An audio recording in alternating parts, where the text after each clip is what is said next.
At 23, Arya inherits a worthless barn and a rushed $5,000 offer. But something beneath the land doesn't add up. If you believe hidden value matters, hit like and subscribe. This story might change how you see everything. The key was colder than it should have been. Not just from the chill of the Seattle evening, but from something deeper. Something that seemed to settle into Arya Cole's bones the moment it touched her palm. She didn't flinch when Vanessa dropped it there, didn't react when the metal clinked softly against her skin like it belonged to another life, another person entirely. The house behind them, wide polished, immaculately curated, felt less like a home and more like a museum exhibit she had just been quietly removed from. Vanessa didn't meet her eyes. She rarely did anymore. Instead, she extended a thin envelope, the crisp paper almost pristine against Arya's calloused fingers. $700, Vanessa said flatly, her tone carrying the same detached efficiency she used when canceling subscriptions or returning unwanted items. There's a bus ticket inside. It leaves in 2 hours. Everything else you need is in the documents. Arya glanced down. A folded deed, a faded name, a place she had never seen but somehow belonged to her now. Ember Hollow. It sounded less like a town and more like something you whispered when you didn't want to be heard. Your grandfather's property, Vanessa added, already turning away, as if the explanation itself required no further conversation. Your mother stopped speaking to him before you were old enough to remember. So don't pretend this is some sentimental inheritance. It's all that's left. The house was sold years ago. Debts, mistakes. That barn and the acre it sits on. It's yours now. There was a pause. Not long, just enough to make the silence noticeable. And then Vanessa spoke again. Softer this time. Almost like an afterthought. There's an offer on it. $5,000. Cash. Blackridge's people contacted me weeks ago, and they're ready to close immediately. Arya blinked once, slowly, the words landing somewhere distant, like hearing about someone else's life through a thin wall. $5,000. For something Vanessa had just implied was barely worth keeping. That contradiction should have sparked suspicion, should have triggered questions, but all Arya felt was a hollow drift, as if her thoughts were floating just out of reach. You should take it, Vanessa continued, finally glancing at her. Not with warmth, not with cruelty, but with a kind of calculated finality. It's more than fair. More than fair. The phrase echoed oddly. Arya tightened her fingers around the key. It was old, ornate, rusted, the kind of thing that didn't belong in a modern world of electronic locks and digital codes. It felt deliberate, like it had been waiting. Why do they want it? She asked, her voice quieter than she expected, almost unused. Vanessa's lips pressed into a thin line, just for a second. A flicker. Then it was gone. Developers buy land all the time, she said, too quickly. Blackridge said the structure was a liability, and frankly, I didn't care enough to argue. But something in her dismissive tone didn't sit right. Arya didn't press further. She didn't have the energy, not anymore. The anger that used to rise in her chest during moments like this had long since burned out, leaving behind something colder, emptier. She picked up her duffel bag from the floor. Everything she owned fit inside it.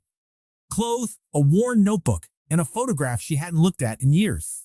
The front door stood open behind her, letting in the damp Seattle air, carrying the faint scent of rain and asphalt. For a moment, she hesitated, not because she wanted to stay, but because leaving felt too easy, too clean for something that should have meant more. Vanessa had already turned away, already walking down the hallway, already closing the door on whatever version of Arya had existed here before. The click of the lock echoed louder than it should have. Arya stepped outside without looking back. The sky was a dull gray, the kind that never quite decided whether to rain or just linger in quiet threat. She slipped the key into her pocket. It felt heavier there, like it was pulling her towards something she didn't understand. A worthless barn, a piece of land no one wanted except someone clearly did. $5,000 waiting for her to say yes. It should have been simple. It should have been obvious. But as she walked down the street, the envelope tucked under her arm, one thought kept circling back, refusing to settle. If it was truly worthless, why were they so eager to buy it today? And beneath that, quieter but sharper, another question formed. One she couldn't shake, no matter how far she walked. Why would a man she never knew leave her something like this? unless it was never meant to. Be worthless at all? The shelter smelled faintly of disinfectant and old fabric, and Arya sat on the edge of a narrow cot with her duffel bag at her feet and Vanessa's envelope folded beside her.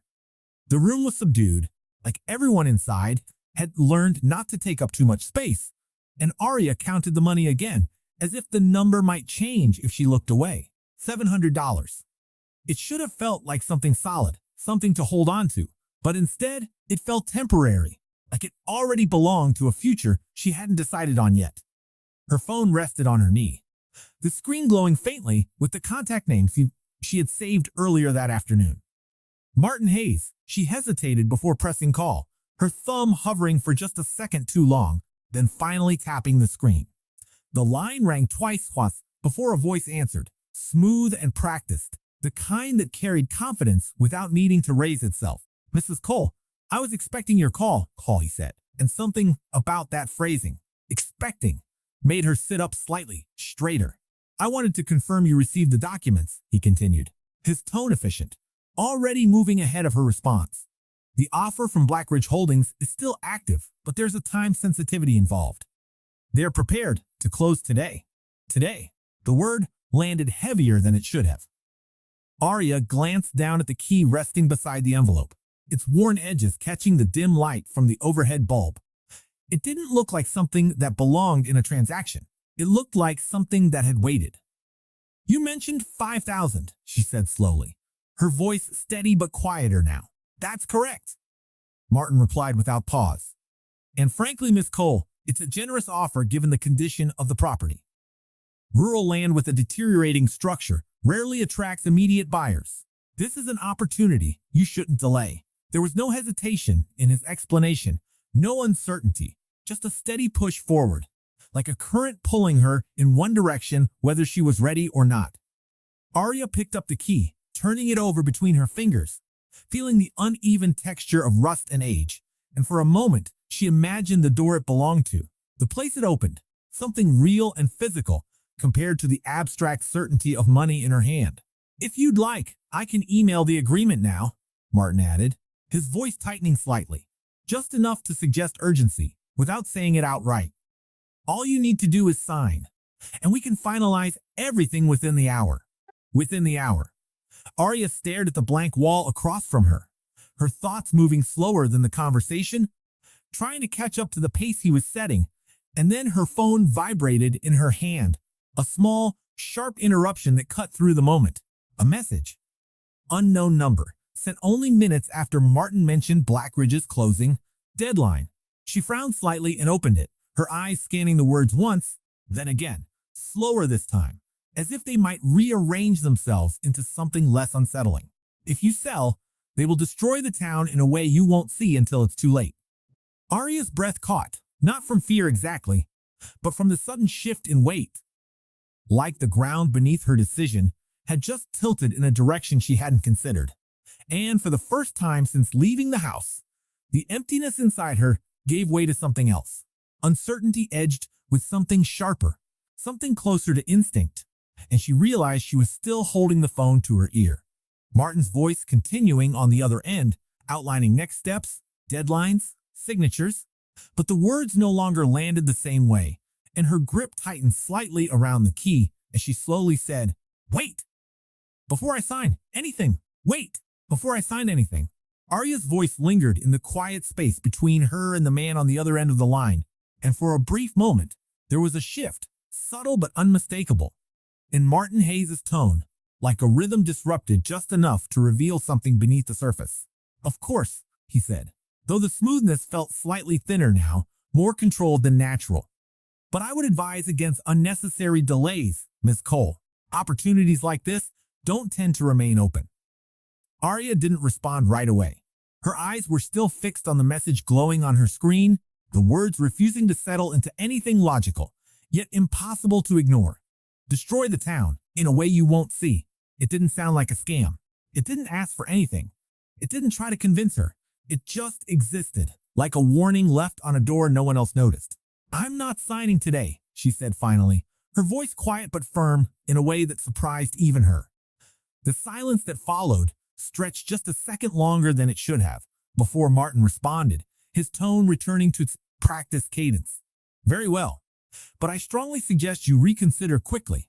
The call ended soon after, and Arya sat there for a moment, the shelter room pressing in around her, the air feeling heavier, now that the decision had shifted from simple to uncertain.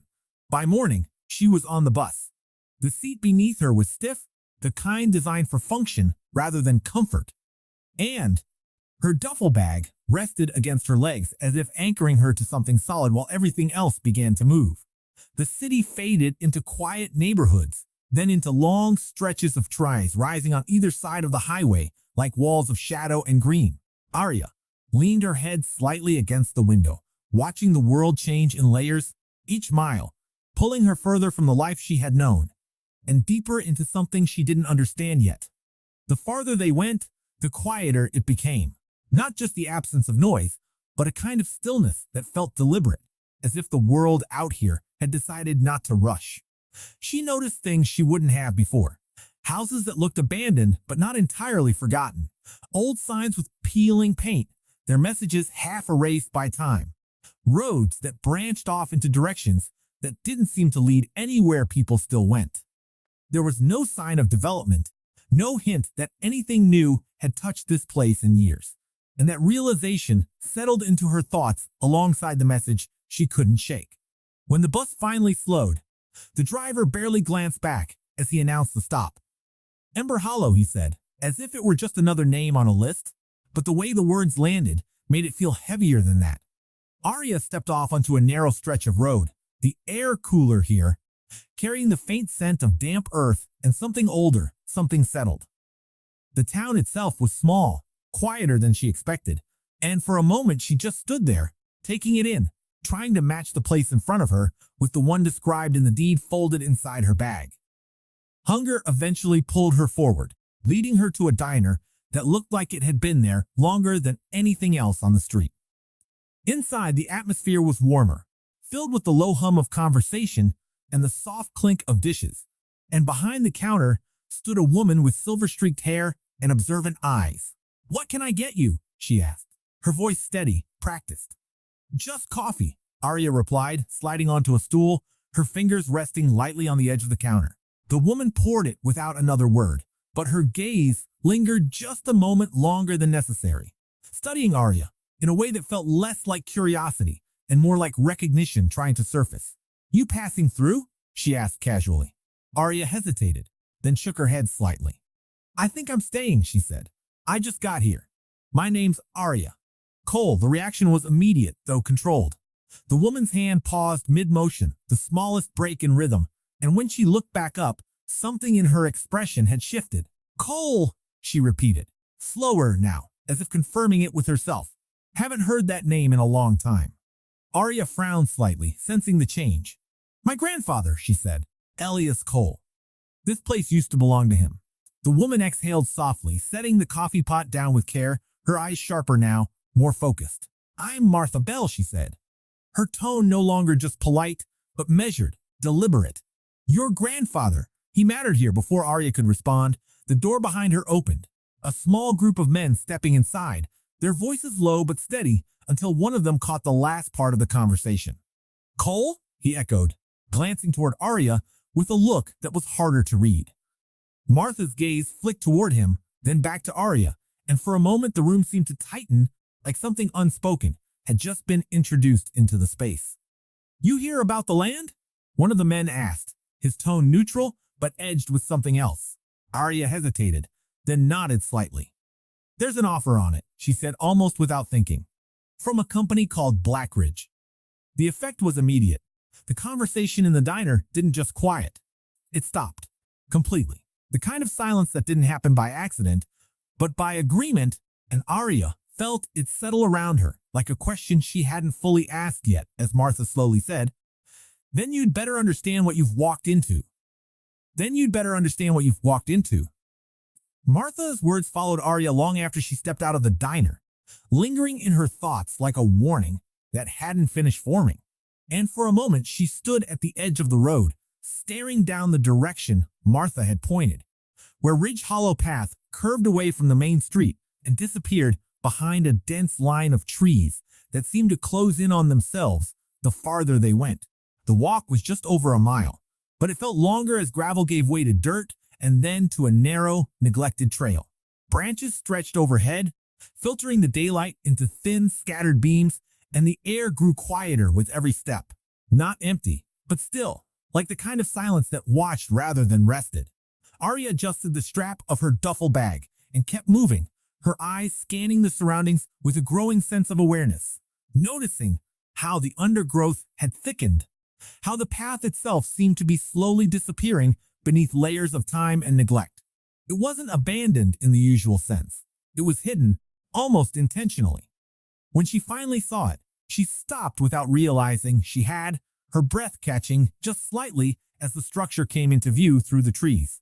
The barn stood larger than she expected, its frame solid despite the peeling paint and weathered boards, the roof sagging just enough to suggest age but not collapse. And for a moment, she understood why someone might dismiss it at a glance. It looked like something left behind, something forgotten. But as she stepped closer, that impression began to shift. The front doors were chained shut, the metal links dull but intact, and the lock hanging at the center wasn't old. It was newer, cleaner, out of place against the worn wood, and Arya felt a small, quiet tension settle in her chest as she reached out and touched it, her fingers brushing against the cold surface. Someone had been here, recently. She stepped back, her gaze moving along the side of the building until she spotted the smaller door Martha had mentioned, half hidden behind creeping vines. And when she pushed the foliage aside, she saw the keyhole, old, iron-framed, and unmistakably meant for the key now resting in her pocket. Her hand hesitated for just a second before pulling it out, the weight of it suddenly more noticeable, and when she slid it into the lock, it resisted at first, stiff with disuse, until finally it gave with a low, heavy click that echoed more loudly than it should have in the quiet. The door creaked open slowly, revealing darkness inside, thick and unmoving, and Arya stepped across the threshold, the air shifting immediately around her, cooler, carrying the faint scent of oil and aged wood. It took her eyes a moment to adjust, but when they did, the space unfolded in a way that didn't match the outside at all. The interior wasn't chaotic or abandoned. It was organized. Every tool hung in place, outlines marked faintly on the wall behind them, every surface arranged with a precision that spoke of intention rather than neglect, and Arya moved slowly through the space, her fingers brushing against the edge of a workbench worn smooth from years of use. This wasn't a ruin. It was a system that had been paused.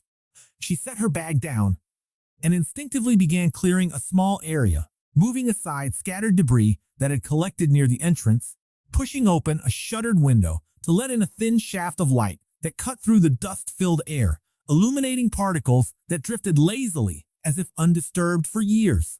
The act of cleaning felt grounding, something simple and immediate, and she found herself continuing without thinking, stacking loose boards, sweeping dirt into small piles, creating space where there had been none.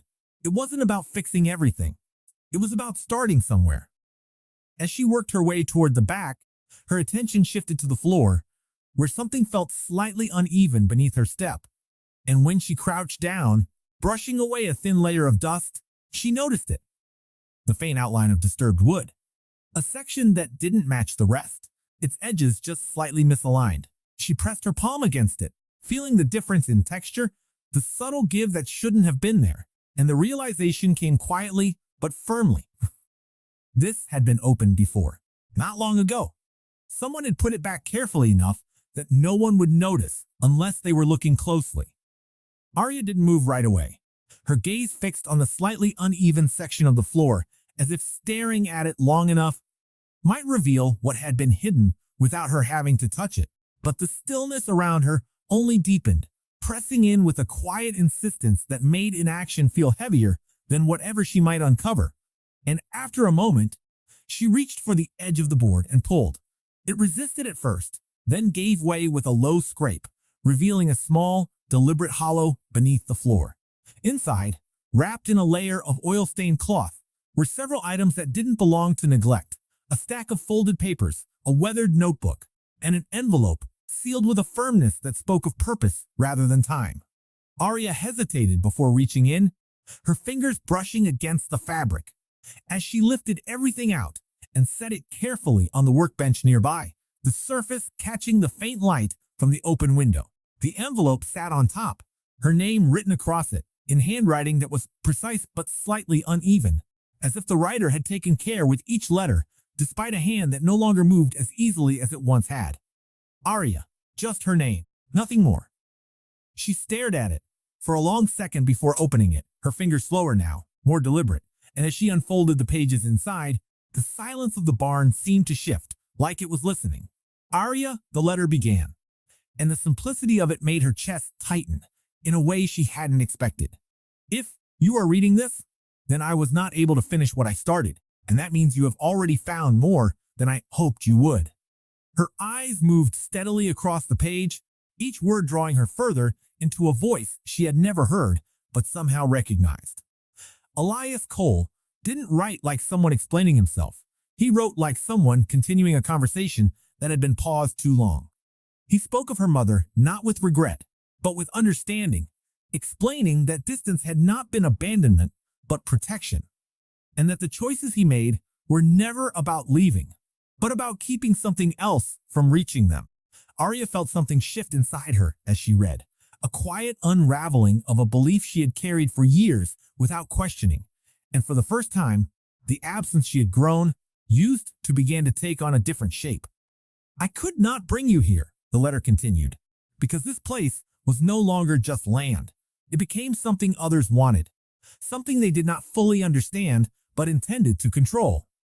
Arya's grip tightened slightly on the paper as she read on, her eyes flicking briefly toward the surrounding space of the barn, now seeing it differently, not as a forgotten workshop, but as something far more deliberate.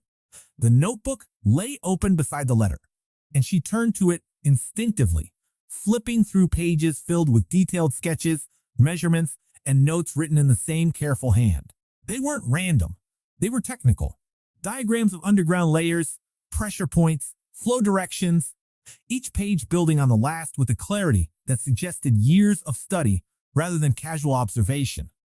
The water beneath this land, Elias had written in one entry, is not ordinary. It is stable, deep, and untouched.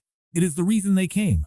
Arya paused, her breath catching slightly as the realization began to form, connecting the offer, the urgency, the warning message, and the silence in the diner into something that felt less like coincidence and more like design. They will not stop, the letter continued, the tone shifting just enough to carry weight without panic. I was watched, followed, pressured to sell. They believed time would do what they could not. If you are here, it means they are still waiting. Arya lowered the pages slowly, her eyes lifting to take in the barn, again, the tools, the structure, the hidden compartment she had just opened. And for the first time since arriving, she didn't feel like an outsider standing in someone else's place. She felt like she had stepped into something that had been waiting for her to understand it, something that connected her, not just to a name, but to a purpose she hadn't known existed. And as her gaze moved back to the diagrams, tracing the lines that mapped the unseen world beneath her feet, a new thought began to take shape, steady and unavoidable. If this place was never meant to be worthless, then what exactly had Elias been trying to protect all along? If this place was never meant to be worthless, then what exactly had Elias been trying to protect all along? That question stayed with Arya as the daylight faded and the barn slowly filled with shadows. And instead of leaving, instead of walking back toward the road and the safer certainty of distance, she made a quiet decision that felt less like a plan and more like a shift in direction she couldn't reverse. She was staying, not because she had answers, but because leaving now would mean turning away before she understood the question. That night, she slept on the wooden floor near the workbench, her duffel bag folded beneath her head, the cool air pressing in from every crack in the walls. And when morning came, it arrived without ceremony, just a gradual change in light that revealed the space exactly as it was, unfinished, incomplete, but no longer unfamiliar. Arya sat up slowly, her eyes adjusting as she looked around, and for the first time, she didn't see the barn as something abandoned. She saw it as something waiting. The first thing she did was open every shutter she could find. letting in as much light as the structure would allow, dust lifting into the air as the space shifted from shadow to visibility. And with that simple act, something inside her shifted too. She started with what she could control, clearing the floor, moving debris into piles, and creating order where there had been none. By midday, she had carved out a small section near the back wall, sweeping it clean and laying down flattened cardboard from old boxes she found stacked in a corner, creating a temporary surface that separated her from the cold wood beneath. She used broken pallets to build a raised frame, stacking and adjusting them until they held steady, then layered her clothes on top as padding. It wasn't comfortable, but it was deliberate, and that mattered more. The roof came next, not all at once, but piece by piece. She climbed carefully, testing each step, replacing loose shingles with whatever material she could salvage, sealing gaps with strips of rubber and metal she found in storage bins, her hands growing rougher with each attempt, each mistake, teaching her something the next try improved. When she moved to the tools, she approached them differently, not as objects left behind, but as extensions of the person who had used them. She cleaned them one by one, removing rust, tightening loose parts, learning their weight and purpose through repetition rather than instruction. And in that process, something else began to take shape. Confidence. Not in knowing everything, but in being able to figure things out. The electricity was minimal. Just a temporary line she ran from an old generator she managed to repair after hours of trial and error. The hum of it, low but steady, enough to power a single light and charge her phone when needed. Water was more complicated. At first, she relied on rain, collecting it in containers she cleaned and lined carefully, then filtering it through layers of cloth and charcoal she improvised from what she had. It worked, but not well enough to rely on long-term, and that was when she remembered the diagrams, the notes, the lines that mapped something beneath her feet. She went back to the section of the barn, where the floor had been disturbed, studying it again with a different perspective now. And as she traced the edges, she noticed something she hadn't before. A faint indentation running outward, almost invisible, unless you were looking for it. She followed it slowly, step by step, until it led her to the far corner of the barn where the ground felt slightly cooler, more compact. She knelt down, pressing her hand against the surface, and after a moment she began to dig, not with urgency, but with focus, clearing away layers of dirt until the edge of something solid appeared. A pipe, old, reinforced, and intact. She cleared more of it, revealing its direction, its purpose becoming clearer with each inch uncovered, and when she finally managed to open the small valve attached to it, the sound that followed was quiet but unmistakable. Water. It flowed slowly at first, then steadier, clear and cold as it spilled into the container she had set beneath it, and Arya stared at it for a long moment before testing its smell, its clarity, and the notes Elias had left about the old protected line. This wasn't just water. It appeared clean, clearer than anything she had collected herself, and Elias's notes suggested it came from a protected underground line. As she looked back at the diagrams and the land beneath her feet, the question was no longer whether it had value, but how much someone would be willing to take to own it. She gathered the materials Elias had left behind, the diagram, the journal, the loose sheets filled with measurements, and spread them across the surface in front of her, aligning them carefully. Not out of habit, but out of necessity, because this wasn't something she could afford to misread. The sketches that had once seemed abstract now felt precise, almost urgent, their lines mapping not just ideas, but something real beneath her feet, and Arya leaned over them, tracing the routes drawn in ink, following the curves and intersections that connected one page to the next. She stepped outside briefly, the air cooler now, carrying that same quiet stillness she had noticed on the bus. And for the first time, she looked at the land not as scenery, but as structure, the slight dip in the ground beyond the tree line. The way certain patches of grass grew thicker than others, the natural slope that directed rainfall toward a specific area. None of it was random. It was a system. When she returned inside, she flipped through the journal again, her eyes scanning entries more carefully now, looking not just for meaning but for confirmation. And she found it in a passage written with more pressure than the rest, the ink slightly darker, as if the moment had mattered more when it was written. The aquifer extends far beyond the property line. Elias had noted, this land sits at the access point, but the system itself feeds the entire region. If disrupted, the surrounding wells will not recover. Arya exhaled slowly, her hand resting against the page as the implication settled in. This wasn't a small, contained resource. It was connected, interdependent, and vulnerable. She moved to the next entry, her focus narrowing. They believe they can extract without consequence. It read, they are wrong. The pressure balance will collapse. What they take here will not return there. Arya straightened slightly, her mind racing now, connecting each piece into something larger, something far more dangerous than she had expected.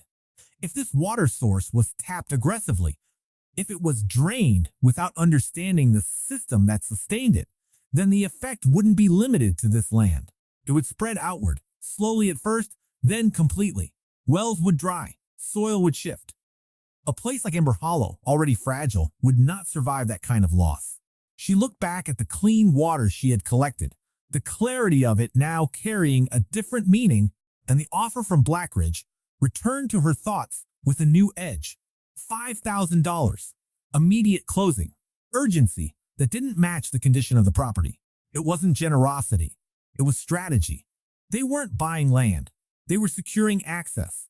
Her gaze shifted back to the journal, flipping further until she found references to meetings, attempts to report findings, notes about officials who had dismissed concerns too quickly. Their responses recorded not with anger but with precision. Permits approved despite incomplete data. One entry read, recommendations ignored. Another line followed, shorter, more direct. They have influence here. Arya felt a quiet tension settle deeper in her chest. Not fear exactly, but awareness, the kind that sharpened rather than overwhelmed. And as she stood there, surrounded by evidence that had been hidden, preserved, and ultimately left unfinished, the truth became unavoidable. Blackridge wasn't planning to build anything meaningful here. They were planning to take something that couldn't be replaced, and they had already moved far enough that stopping them would not be simple. She stepped outside again, her eyes scanning the tree line, the distant edge of the land, and for the first time since arriving, she noticed something she hadn't before. A faint break in the pattern of the forest, a line too straight to be natural, cutting across the horizon just far enough away to blend in unless you were looking directly at it. And as she focused on it, narrowing her gaze, she realized it wasn't just a line. It was a boundary, marked deliberately, and whatever lay beyond it had already begun. Whatever lay beyond that boundary had already begun, and that realization stayed with Arya as she stood at the edge of the property, her eyes tracing the unnatural line cutting through the trees. But instead of walking toward it, she turned back toward the barn. Because for the first time she understood something important. This wasn't a fight she could face alone, and whatever Elias had tried to do in silence had not been enough. The next morning she carried a small crate of tools into town, not as a declaration, but as a beginning, setting it down outside Martha's diner where people would see it without needing to be told what it meant. At first, no one approached her directly. They watched, quietly, the same way they had gone silent when she mentioned Blackridge. Arya didn't push. She simply started working. The first repair was small, almost incidental, a loose hinge on the diner's back door that she noticed while Martha stepped away to refill coffee. Arya asked permission with a glance more than words, and when Martha nodded, she fixed it without ceremony, tightening the screws, aligning the frame, testing it once before stepping back. "That's been off for months," Martha said when she returned, her voice carrying a note of something new, not surprise, but recognition. Arya shrugged slightly. "It just needed adjustment," she replied, her tone simple, and she didn't wait for praise or conversation, just moved on. Word spread slowly through observation. A repaired fence, a fixed pipe, small problems others had learned to live with. Arya offered what she could without asking for anything in return, and over time, hesitation gave way to cautious acceptance. People began to approach her, first with questions, then with requests, and she responded the same way, each time steady, focused, treating each task as something worth doing right. She brought water with her too, the clear supply she had tapped from the pipe beneath the barn, offering it quietly, letting others see its clarity for themselves, rather than explaining it, and that detail didn't go unnoticed. It wasn't just that she was helping, it was how she did it, without urgency, without expectation, as if she had already decided this place mattered. One afternoon, while repairing a set of worn steps outside a small house near the edge of town, she noticed a young boy sitting nearby, watching her closely. His attention fixed not on the work itself, but on the way she moved, the way she adjusted each piece until it fit. When she finished, she stepped back and tested the structure, her weight shifting carefully across the boards, and the boy spoke before she could say anything. "You fix things nobody else fixes," he said, his voice quiet but certain. Arya looked at him, not immediately responding, and he added, "My dad said those steps weren't worth fixing." She glanced back at the wood beneath her feet, then returned her gaze to him. "Everything works better when it's taken care of," she said, and he nodded as if that answer made sense in a way he hadn't expected. The shift in the town was subtle but real. Conversations lasted longer. People lingered instead of leaving. Trust didn't arrive all at once, but it built itself in small moments, each one reinforcing the last. And eventually, the silence that had once followed the name Blackridge began to change. One evening, as Arya packed her tools outside the diner, a man she recognized from her first day approached her, his expression more open now, less guarded. "You've been asking the right questions," he said, his tone measured. "We just didn't answer them before." Arya straightened slightly, meeting his gaze. "Why not?" she asked. He hesitated, then glanced toward the road, as if checking for something unseen. "Because we've seen what happens when people push back," he replied, "and we've seen what happens when they don't." The weight of that statement settled between them, and before Arya could respond, another figure stepped forward from the edge of the group that had quietly gathered nearby, a man she hadn't seen before. His posture reserved but steady, his eyes focused directly on her in a way that felt deliberate. "You got my message," he said, his voice calm but unmistakably familiar in tone, and Arya felt a subtle shift in her awareness, as she realized she was no longer just uncovering something hidden. She was being approached by someone who had been waiting for her to understand. "You got my message," the man said, and Arya studied him carefully, noticing the way he held himself, steady, controlled, like someone used to measuring what he revealed and when, and she nodded once, her voice quiet but direct. "Then you know why I didn't sell," she replied, and he gave a small, almost relieved exhale, as if that answer confirmed something he had been uncertain about. His name was Daniel Carter, a former engineer who had worked for Blackridge before leaving under circumstances he didn't fully explain, and over the next hour, sitting at a table in the back of the diner, he filled in the gaps Elias had left behind, not with speculation, but with precision. He confirmed what Arya had already begun to piece together, that Blackridge had no intention of building anything sustainable, that their entire operation was focused on extracting the aquifer as efficiently as possible, and that they had already secured enough land to begin without drawing attention, but not enough to control the central access point. "That's you," he said simply, meeting her gaze. "Your deed is the one legal barrier they still haven't broken. That land, it's the key to everything." The weight of that settled between them, and for the first time, Arya felt the situation shift from discovery to confrontation. She didn't wait long to act. Within days, she was introduced to Naomi Reed, a lawyer based 2 counties over, known for taking cases others avoided. And unlike Martin Hayes, Naomi didn't rush her, didn't push her toward quick decisions. She listened, carefully, thoroughly. Then she spoke. "If what you have is real, we don't negotiate," Naomi said. "We build a case." The process moved quickly after that, but not quietly. Documents were gathered, statements recorded, evidence organized, and almost immediately, Blackridge responded. The first contact came as an offer, delivered through a representative who appeared at the edge of Arya's property one afternoon, his tone polite, his posture relaxed, as if the situation were still a simple transaction. "We're prepared to increase our offer," he said, placing a folder on the workbench without waiting for permission. $100,000. Immediate transfer. No complications. The number hung in the air, heavier than the first, designed to shift perspective, to make resistance feel unreasonable. But Arya didn't reach for the folder. She didn't even look at it. "I'm not selling," she said, her voice steady, and the man studied her for a moment longer before nodding once, as if marking the response rather than reacting to it. "Then I hope you understand what comes next," he replied, his tone unchanged. And when he left, the silence that followed felt different, sharper, more intentional. The next move wasn't polite. It came at night.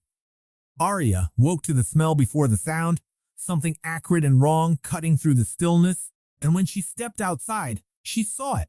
The edge of the barn's roof blackened, smoke curling upward in thin, twisting lines, the faint glow of embers still clinging to the wood. Someone had tried to burn it, and whoever did it had chosen the blind side of the barn, where no camera, neighbor, or passing car could clearly see them. Not completely, not enough to destroy everything, but enough to send a message.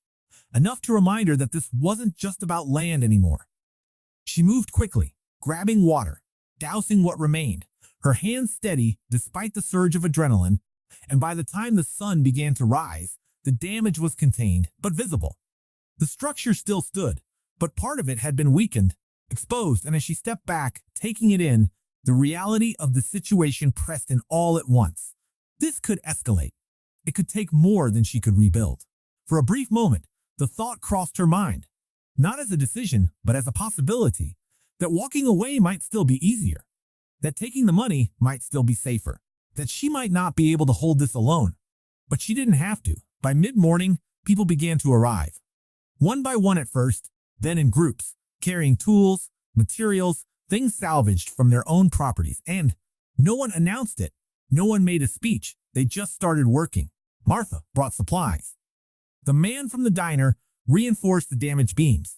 Even the boy who had watched her fix the steps stood nearby, handing nails to anyone who needed them. And within hours, the space filled with movement, with purpose, with something that hadn't existed here before. Arya stood in the middle of it, watching as the damage was undone, piece by piece, faster than she could have managed alone. And she realized that what she had started wasn't just a fight. It was something people were now choosing to stand in with her. And as the last of the damaged boards were replaced, the structure stronger than it had been the day before, she turned back toward the land, toward the unseen boundary beyond the trees, knowing that what came next would not be quieter. What came next was not quieter, and Arya understood that as she stood at the edge of the land, the rebuilt beams of the barn behind her, still carrying the warmth of effort and shared resolve, because the moment had shifted from defense to exposure, and with Naomi Reed guiding every step, they moved forward with precision rather than force. The evidence was layered carefully. Elias's diagrams, Arya's findings, and independent geological data Naomi had secured.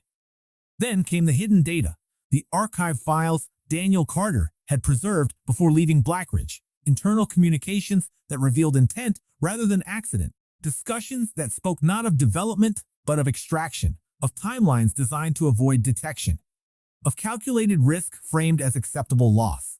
The recordings followed, quiet voices captured in controlled rooms, executives outlining strategies with a calm that now sounded different when heard outside those walls. And when the final piece was introduced, the affidavit tying those conversations to specific approvals and overlooked reports, the structure Blackridge had built began to fracture under the weight of its own documentation.